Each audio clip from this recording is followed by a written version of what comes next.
The law of the sea grants every nation the right to board and inspect a vessel suspected of carrying contraband in international waters under specific conditions. Conditions that the United States has invoked consistently across decades of counter-proliferation operations in the Persian Gulf, the Arabian Sea, and the waters adjacent to the Iranian coast. The authority is real. Its exercise is operationally complex, legally precise, and politically sensitive in ways that the ship's commanding officer executing a boarding operation must manage simultaneously with the tactical demands of the operation itself. A boarding team on a foreign vessel is exposed. The ship that launched them is constrained. It cannot maneuver aggressively without risking the team, cannot disengage without abandoning them, and cannot open fire on threats near the boarded vessel without considering the team's position relative to the engagement geometry. The IRGCN's planning staff had studied U.S. boarding operations in the Gulf with the same systematic attention they devoted to every operational template that U.S. forces repeated with sufficient regularity to be predictable. What they had concluded was that a boarding operation created a window of exposure for the escorting warship that was fundamentally similar to the replenishment operations window, a period during which the ship's freedom of maneuver was constrained by its obligation to the operation in progress, and during which the approach of a threat from an unexpected bearing created a geometry that the ship's defensive systems had to manage while simultaneously maintaining the tactical link to the boarding team. What they had additionally concluded, and what made the operation they designed categorically more sophisticated than a standard surface swarm attack, was that the most effective exploitation of the boarding window was not to simply attack during it. It was to create the boarding window through deception, then attack it. The operation began with a ship, an Iranian-flagged general cargo vessel, 8,000 deadweight tons, crewed by 17 personnel who were not told the full purpose of the voyage they were conducting. What they were told was that they were carrying commercial goods under a contract that their shipping company had accepted, and that their job was to execute the transit as directed by their operations center. The operations center's direction had placed the vessel on a course through the central Persian Gulf that took it through the primary operating sector of the U.S. destroyer on patrol in the area. The vessel's electronic signature, its AIS transponder, its radar cross-section, its radio communications, had been prepared in advance of the voyage, not falsified in ways that would be detectable on close inspection, but curated. The cargo manifest that the AIS system broadcast was accurate in its vessel identity and its flag state registration. The declared cargo was electronics components, a category sufficiently broad to encompass almost anything, and specific enough to sound legitimate. The vessel's recent port history, visible in the AIS track record, showed calls at ports that were consistent with a legitimate regional trading pattern. But the intelligence collection architecture that the Fifth Fleet used to monitor Iranian maritime activities had flagged the vessel in the 48 hours before the engagement. Not with high confidence, the indicators were suggestive rather than conclusive, but with sufficient weight that the destroyer's commanding officer had been directed to intercept and inspect the vessel if it transited the patrol sector. The intelligence that had flagged the vessel had been generated through collection methods that the commanding officer was briefed on, but could not share with his crew in detail. What he knew was that there was reason to believe the vessel was carrying something that wasn't declared on its manifest, and that the boarding authority he had been given was based on that reason. At 11:40 p.m., the destroyer was 3 nautical miles from the Iranian-flagged vessel, matching its speed and course as the boarding team prepared for transfer. The 8-person team was assembled on the ship's port side. The boarding officer, 2 petty officers with security responsibilities, a linguist, 2 engineers for the cargo inspection, and 2 additional security personnel. They were equipped and ready. The rigid hull inflatable boat was lowered to the water. The transfer to the Iranian vessel's Jacob's Ladder would take approximately 4 minutes. The commanding officer had the tactical picture in mind. A destroyer 3 nautical miles from a vessel it was boarding, with its small boat in the water and a team transferring. The ship could not accelerate without creating the wake that would destabilize the small boat. It could not turn aggressively without the same consequence. The engagement geometry for any threat that appeared during the boarding transfer was constrained by the small boat's position and the team's status. At 11:42 p.m., as the small boat was making its approach to the Iranian vessel's ladder, the electronic warfare system registered fire control radar emissions. Multiple emissions.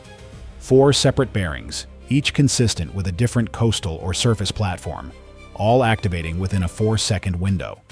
The bearing distribution placed the emission sources at compass points that surrounded the destroyer's position. Northeast, northwest, south, southeast, and due east. Not from a single threat axis. From 4 simultaneous threat axes at ranges between 22 and 37 nautical miles. The commanding officer made 2 calls in rapid sequence. The first to the small boat, abort transfer, return to ship immediately. The second to the CIC, weapons free, engage on threat identification. The small boat was 300 meters from the Iranian vessel's hull when the abort call reached the coxswain. The boat came around and began its return to the destroyer, a 4-minute transit at the small boat's maximum speed, 4 minutes during which the boat was in the water between the 2 vessels, and the destroyer's maneuverability remained constrained by its obligation not to create wake conditions that would swamp or destabilize the returning craft. The fire control radar emissions resolved on the Aegis system's track picture as the first launch signatures appeared. From the northeast, 2 contacts, sea skimming, consistent with NOR missiles from a coastal battery at 34 nautical miles.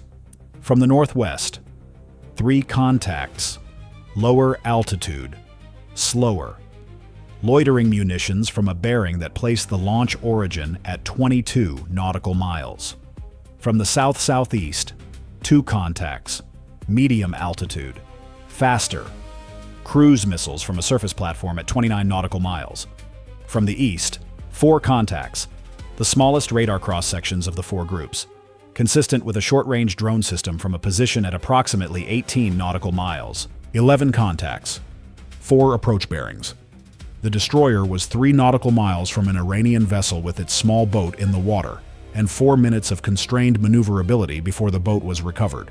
The TAO began the engagement sequence with the full knowledge that the recovery constraint was a factor he could not eliminate from the engagement geometry. He allocated SM-2 to the northeast NOR contacts, 2 interceptors for 2 targets, a clean 1-for-1 allocation that accepted the risk of the outer ring engagement being complete rather than redundant. SM-6 for the south-southeast cruise missiles, the active seeker preference driven by the longer intercept geometry and the higher target speed. ESSM for the northwestern loitering munitions at shorter range. The eastern drone contacts at 18 nautical miles were the most immediately constrained engagement. 18 nautical miles at their speed placed them at impact range in approximately 8 minutes, close enough that the outer ring engagement had to begin immediately, regardless of the recovery status. The commanding officer was monitoring the small boat's return progress from the bridge, 2 minutes 30 seconds into the recovery transit. 4 SM-2 launches from the forward VLS. The familiar vibration through the deck, the visual signature on the forward camera of 4 plumes, departing the cells in rapid succession. 1 SM-6 launch from the aft VLS against the leading south-southeast contact. 2 ESSM launches against the northwestern loitering munition contacts. 7 interceptors in the air simultaneously. The small boat was 2 minutes from the ship's side. At 11:44 p.m., the Iranian cargo vessel that had been the boarding objective activated its own communication system and transmitted a burst message on a frequency that the electronic warfare system classified as consistent with IRGCN tactical coordination channels. The transmission was short, under 3 seconds, and was encrypted in a format the EW system could not decode in real time. What the EW system could do was provide the bearing and the timing from the Iranian vessel at the moment when the boarding abort had been called and the destroyer's engagement was beginning. The Iranian cargo vessel was not a victim. It was a node. It had been positioned in the boarding intercept zone specifically to generate the boarding operation, and its communications equipment had just performed its operational function, confirming to the attacking platforms that the boarding was in progress and the destroyer was constrained. triggering the launch sequence that the attacking elements had been holding until that confirmation arrived.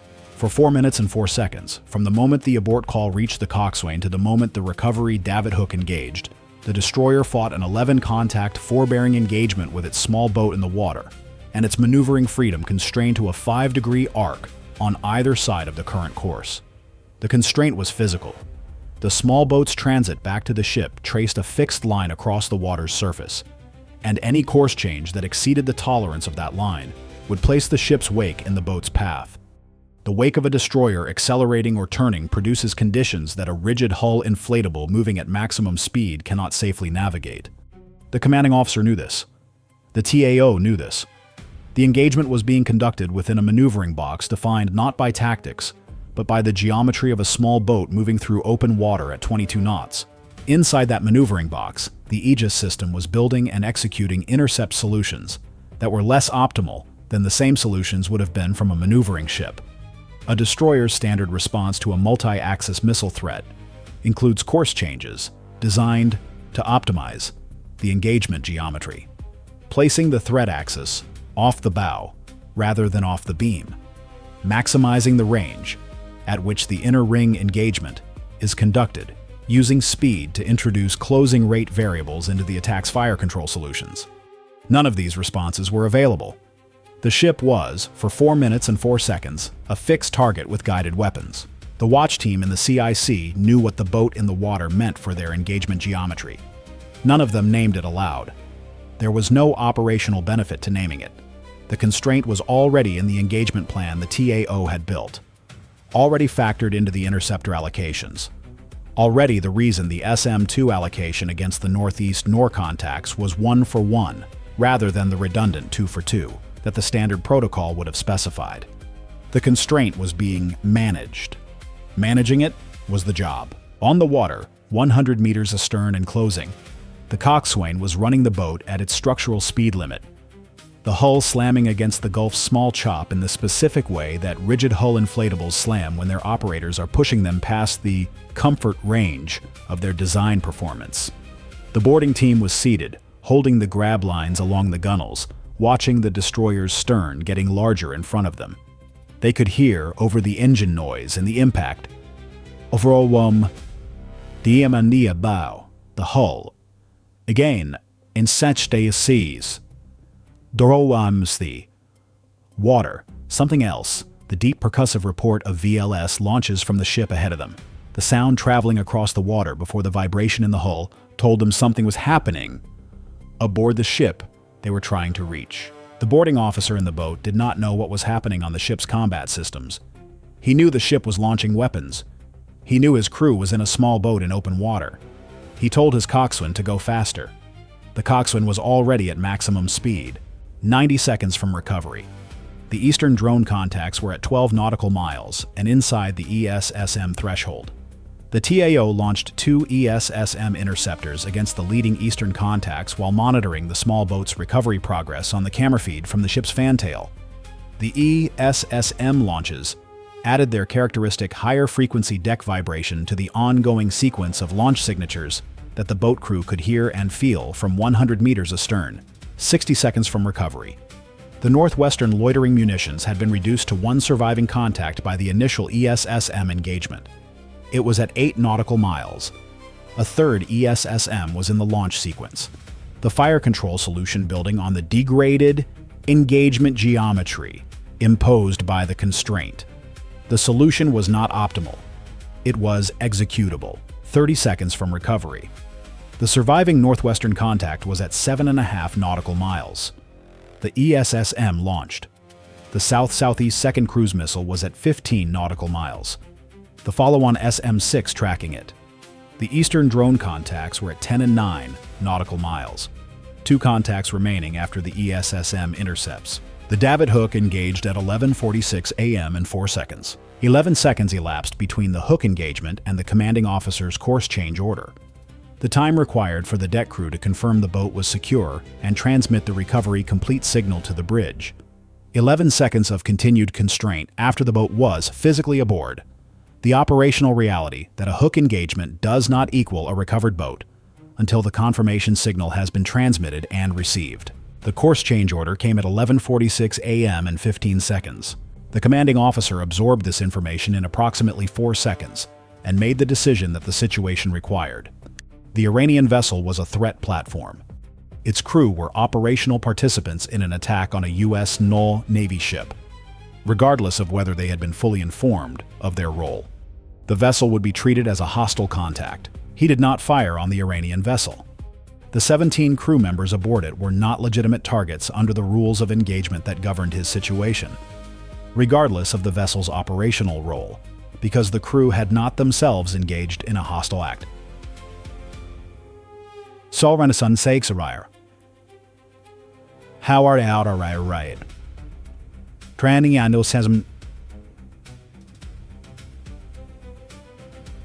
communication and the rules governing when a crew's action becomes an act of war requiring a kinetic response did not include transmission of a communications burst, however operationally significant.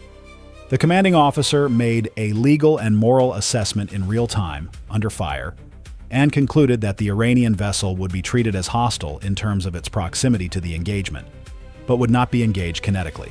He ordered the ship's course change that put the Iranian vessel on his port quarter and opened maneuvering room to starboard, a course change that placed the returning small boat in the ship's lee rather than in the path of the new maneuvering envelope. The small boat was 90 seconds from recovery. The engagement was running on its own trajectory. First SM-2 intercept against the northeast NOR contacts confirmed at 27 nautical miles. Second SM-2 confirmed at 24 nautical miles. Northeast axis clear. SM-6 against the south-southeast contacts. First intercept confirmed at 21 nautical miles. Second cruise missile contact still inbound. The fire control system building a revised intercept solution for a follow-on SM-6. The small boat reached the ship's side at 11:45 a.m. and 31 seconds. The recovery davit hook engaged. The team began boarding. Recovery complete at 11:46 a.m. and 4 seconds. The commanding officer called for immediate course change to 18 knots and ordered the ship's maximum available maneuvering capability restored. 11 seconds of maneuvering freedom restored. The engagement had been running for 4 minutes with the small boat in the water. 4 minutes during which the forbearing attack had been developing and the ship's defensive response had been executing without the freedom to maneuver that a destroyer's defensive architecture was designed to employ. The second south-southeast cruise missile was engaged by a follow-on SM-6 and intercepted at 17 nautical miles. The northwestern loitering munitions, 3 contacts that had emerged from the ESSM engagement, with 2 eliminated and 1 surviving, were inside 8 nautical miles when the recovery was complete, and the ship's new course opened the engagement geometry. A third, ESSM, launched against the surviving northwestern contact at 7 nautical miles. Intercept confirmed. The eastern drone contacts, 4 contacts from 18 nautical miles, had closed to 9 nautical miles during the 4 minutes of recovery constraint. The ESSM engagement against the eastern contacts began immediately on the recovery completion. 3 ESSM interceptors in rapid sequence. 2 intercepts confirmed. 1 miss at 4 nautical miles. The contact's terminal profile too low for the ESSM's optimal detonation geometry. CIWS forward engaged. Contact eliminated at 2.3 nautical miles. At 11:48 p.m. and 33 seconds, 8 minutes and 33 seconds from first fire control radar emission, the radar picture was clear. The Iranian cargo vessel was holding its position approximately 3 nautical miles on the destroyer's port quarter. It had not moved significantly since the engagement began, maintaining the position that its operations center had directed it to hold. The commanding officer ordered a course that placed the destroyer between the Iranian vessel and the nearest approach bearing, not to reboard it, not to engage it, but to hold the vessel under continuous radar observation while the chain of command worked through the escalation that the vessel's operational role had created. The vessel's status was transmitted to 5th Fleet along with the contact report. The commanding officer documented the EW system's recording of the vessel's tactical frequency transmission at the moment of the engagement's launch trigger. The legal and intelligence assessment of that evidence would take days. The vessel itself was released from observation when the chain of command determined that the evidentiary and legal framework for further action was not yet established. It resumed its transit and eventually reached an Iranian port. The weapons expenditure was distributed across the 4 engagement axes: 4 SM-2 interceptors, 3 SM-6 interceptors, 6 ESSM interceptors, and approximately 1,800 rounds of 20mm CIWS. Total interceptor cost, approximately $34 million. The post-engagement analysis identified what the operations planning community would formalize as a new threat pattern in its doctrine update: the deceptive boarding trigger, a vessel configured to generate a boarding operation through apparent intelligence indicators, positioned to constrain the boarding ship during the launch window of a coordinated multi-axis attack, and equipped with a communication system that served as the launch authorization signal for the attacking platforms. The pattern required more operational sophistication than a standard swarm attack. It required the preparation of a credible intelligence signature for the trigger vessel, the coordination of 4 simultaneous launch platforms, and the timing architecture that held the attacking platforms until the boarding confirmation signal was received. All of these elements had been present in the engagement. The doctrine update that followed noted one critical observation about the attack's outcome. The multi-axis engagement had been built around the assumption that the boarding operation would continue for a longer period than 4 minutes before the abort call was made. The 4-minute recovery window had been the constraint the attackers had planned to exploit across a longer timeline. Their platform positioning and their attack timing had apparently been calibrated for a boarding operation that progressed to team transfer and began the inspection phase, which would have held the recovery constraint for 20 to 40 minutes rather than 4. The abort call, made within 2 minutes of the fire control radar activations, had compressed the constraint window to a fraction of what the attack architecture had expected. 11 contacts, 8 minutes and 33 seconds. 0 hull strikes. The Gulf offers no clean lessons. It offers engagements that are survived and studied, and adversaries that study the same engagements and refine what they learned. The boarding trigger pattern would be refined. The next iteration would account for the possibility of an early abort, would be designed to produce its constraint window more quickly, perhaps through a more immediate launch profile that did not wait for the boarding operation to progress to the transfer phase. The destroyer returned to its patrol sector. The intelligence community began its assessment of the Iranian vessel's prepared signature. What indicators had been placed in its electronic record? What collection architecture had been targeted by those indicators? And what that targeting revealed about the IRGCN's knowledge of U.S. oil intelligence collection methods. That assessment would take months and would be classified at levels above anything the ship's crew would ever read. The ship's crew knew what they had done. They had aborted a boarding operation under fire, recovered their team, fought an 11-contact 4-axis engagement, and cleared the picture in under 9 minutes without a hull strike. They had also made a legal and moral decision under fire, in real time, that the crew of the trigger vessel were not legitimate kinetic targets. And they had been right by every legal and ethical standard that the rules of engagement codified. That decision was not in any training syllabus. It had been made by a commanding officer in the specific, irreducible moment when the facts required a judgment that no pre-planned procedure could fully address. The judgment had been correct. The ship had survived. The team was aboard. In the Gulf, the watch produces people who make correct decisions in moments that doctrine cannot fully anticipate. Because the adversary is always working at the edge of what doctrine accounts for, and human judgment is the only resource for what falls outside that edge. The watch held. It always held because the people standing it refused to let it break.